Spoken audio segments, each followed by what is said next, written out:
মাধ্যমিক পাস স্টুডেন্টদের জন্য কিন্তু বেরিয়ে গেছে রেলের একটা খুব সুন্দর চাকরির নোটিফিকেশন, এবং সেটার ফর্ম ফিল আপ কিন্তু অলরেডি চালু হয়ে গেছে। যারা জানো খুব ভালো, যারা জানো না তাদের সাথে আজকে আমি সমস্ত ডিটেলস শেয়ার করব যে কি কি যোগ্যতায় তোমরা ফর্ম ফিল আপ করতে পারবে, ঠিক আছে, কতটা কি ভ্যাকেন্সি রয়েছে, কত বছর পর্যন্ত দেওয়া যাবে। তো সমস্ত কিছু জানতে ভিডিওটা কিন্তু তোমাদেরকে শেষ পর্যন্ত দেখতে হবে।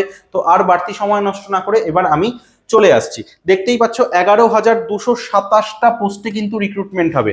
কি পোস্টে রিক্রুটমেন্ট? অ্যাসিস্ট্যান্ট লোকো পাইলট পোস্টের জন্য কিন্তু রেল নোটিফিকেশন বের করে দিয়েছে, যেটা 15 মে 2026 তারিখ থেকে কিন্তু নোটিফিকেশনের ফর্ম ফিল আপ চালু হয়ে গেছে, পোস্টের ফর্ম ফিল আপ চালু হয়ে গেছে, এবং 16ই জুন 2026 পর্যন্ত কিন্তু 14ই জুন 2026 পর্যন্ত কিন্তু এটার ফর্ম ফিল আপ চলবে। ঠিক আছে, যদিও বা পেমেন্টটা কিন্তু 16ই জুন 2026 তারিখ পর্যন্ত করা যাবে। বোঝাতে পারলাম সবাইকে? এবার দেখো, অ্যাসিস্ট্যান্ট লোকো পাইলট যে রিক্রুটমেন্টটা হবে, এটা একটা পে লেভেল 2 এর চাকরি। পে লেভেল 2 মতলব সেখানে 19,900 টাকা তোমাদের বেসিক পে থাকে, এবং এটা 18 থেকে 30 বছর বয়সের ছেলেমেয়েরা দিতে পারবে, এবং ভ্যাকেন্সি কত থাকবে? 11,127টা ভ্যাকেন্সি থাকবে।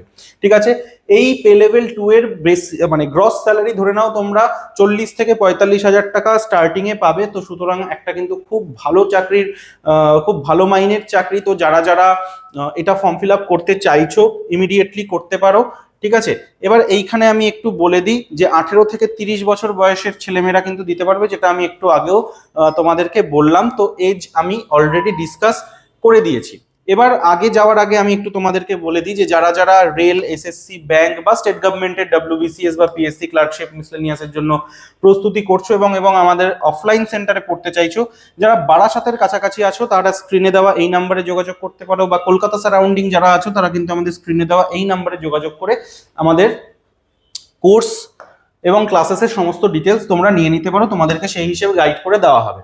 ঠিক আছে, এবার এই ফর্মটা ফিল আপ করতে এক্সামিনেশন ফি কত লাগবে?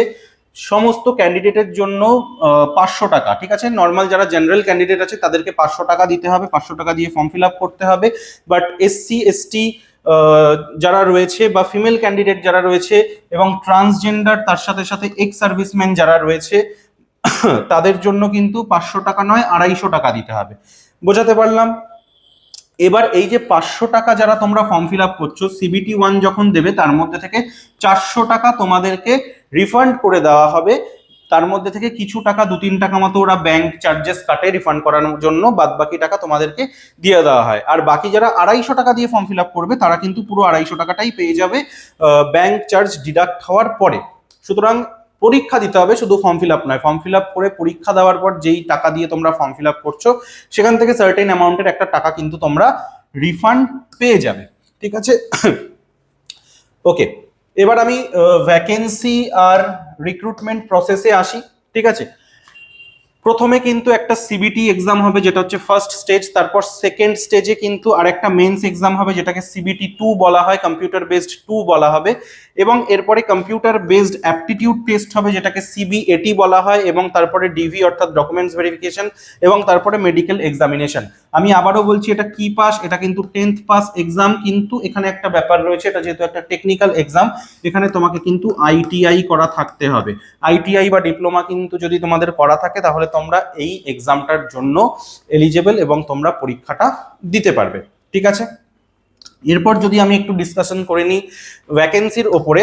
এবার দেখো, আরআরবির তো তোমরা জানোই যে জোন ওয়াইজ আলাদা আলাদা ভ্যাকেন্সি হয়, যে কোনো একটা জোনের জন্য তোমরা অ্যাপ্লাই করতে পারবে। বাট যেহেতু আমরা বেঙ্গলে ভিডিওটা দেখছি, তাহলে আমি সব ভ্যাকেন্সি ডিসকাস না করে আমাদের বেঙ্গলের মধ্যে কি কি জোন আছে সেগুলো আমরা ডিসকাস করে নেব। দেখো, কলকাতা ইস্টার্ন রেলওয়েতে রয়েছে আরআরবি, কলকাতা ইস্টার্ন রেলওয়েতে রয়েছে টোটাল 344টা vacancy. RRB Kolkata south eastern রেলওয়েতে রয়েছে কিন্তু 497টা ভ্যাকেন্সি। ঠিক আছে, এবং মালদাতে রয়েছে 270টা ভ্যাকেন্সি মালদা জোনে। মালদা জোনের ইস্টার্ন রিজিয়নে 270টা, মালদা জোনের সাউথ ইস্টার্ন রিজিয়নে কত রয়েছে? 289টা, এবং শিলিগুড়ি জোনে কিন্তু রয়েছে 600টা ভ্যাকেন্সি। বোঝাতে পারলাম?